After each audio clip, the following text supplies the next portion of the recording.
ఖగోళ శాస్త్రం ప్రకారం అమావాస్య సమయంలో చంద్రుడు, సూర్యుడు మరియు భూమి మధ్యకు వచ్చి సూర్యుడికి దాదాపు ఒకే దిశలో ఉంటాడు. అయితే ప్రతి అమావాస్యకు సూర్యుడు, చంద్రుడు, భూమి ఖచ్చితంగా ఒకే సరళ రేఖలో ఉండవు. ఖచ్చితంగా ఒకే సరళ రేఖలోకి వచ్చినప్పుడు సూర్యగ్రహణం సంభవిస్తుంది. ఈ క్రమంలో ఆగస్టు 12న వచ్చే అమావాస్య నాడు అత్యంత అరుదైన సంపూర్ణ సూర్యగ్రహణం సంభవించనుంది. ఈరోజు ఎలాంటి నియమాలు పాటించాలి, గర్భిణీలు ఎలాంటి జాగ్రత్తలు తీసుకోవాలి, అసలు భారతదేశంలో కనిపిస్తుందా అనే విషయాలను ఈ వీడియోలో వివరంగా తెలుసుకుందాం. వీడియోను ఎక్కడా స్కిప్ చేయకుండా పూర్తిగా చూడండి. సూర్యగ్రహణం భారతదేశంలో కనిపిస్తుందా? ఖగోళ నిపుణుల మరియు నాసా సమాచారం ప్రకారం ఈ ఆగస్టు 12 సూర్యగ్రహణం భారతదేశంలో ఎక్కడా కనిపించదు.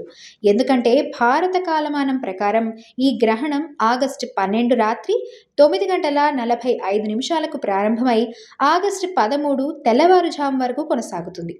ఈ సమయంలో భారతదేశంలో రాత్రి సమయం ఉంటుంది కాబట్టి సూర్యుడు క్షితిజ సమాంతర రేఖకు దిగువన ఉంటాడు.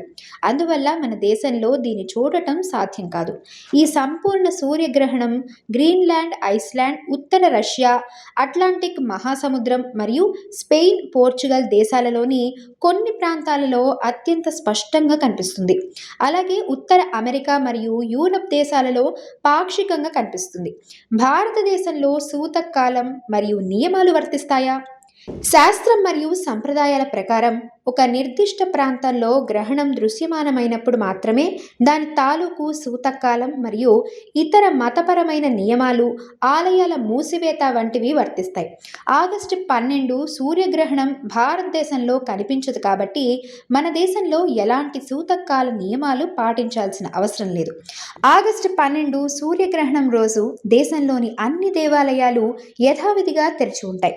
పూజా కార్యక్రమాలు, వంట చేయడం, భోజనం చేయడం, ప్రయాణాలు మరియు ఇతర దినచర్యలలో ఎలాంటి ఆంక్షలు లేదా మార్పులు ఉండవు.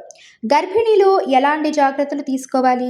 భారతదేశంలో ఈ గ్రహణం అసలు కనిపించనందున జ్యోతిష మరియు సంప్రదాయ నిపుణుల అభిప్రాయం ప్రకారం గర్భిణీలు ఎలాంటి భయాలు పెట్టుకోవాల్సిన అవసరం లేదు మరియు ప్రత్యేకమైన కఠిన నియమాలు పాటించాల్సిన అవసరం లేదు.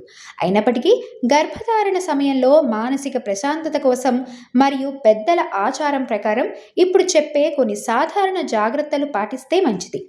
భారతదేశంలో కనిపించని గ్రహణాల వల్ల గర్భిణీలకు లేదా కడుపులోని శిశువుపై ఎలాంటి దుష్ప్రభావం పడుతుందని శాస్త్రీయంగా నిరూపణ కాలేదు. కాబట్టి అనవసరమైన టెన్షన్స్ పెట్టుకోకుండా ప్రశాంతంగా హాయిగా విశ్రాంతి తీసుకోవచ్చు. గ్రహణం రాత్రి సమయంలో వస్తుంది కాబట్టి గర్భిణీలు ఎప్పుడూ తినే విధంగానే సాధారణ సమయానికి భోజనం చేయవచ్చు. ఆహార పదార్థాలపై దర్భలు, తులసి ఆకులు వేయాలని లేదా ఉపవాసాలు ఉండాలని ఎలాంటి నిబంధనలు వర్తించవు. ఇది రాత్రి సమయం కాబట్టి సాధారణంగానే అందరూ ఇళ్లలో విశ్రాంతి తీసుకుంటారు. కాబట్టి గర్భిణీలు నిరభ్యంతరంగా హాయిగా నిద్రపోవచ్చు. ఆగస్టు 12న వచ్చే అమావాస్య పవిత్రమైన శ్రావణ మాసంలో వస్తుంది.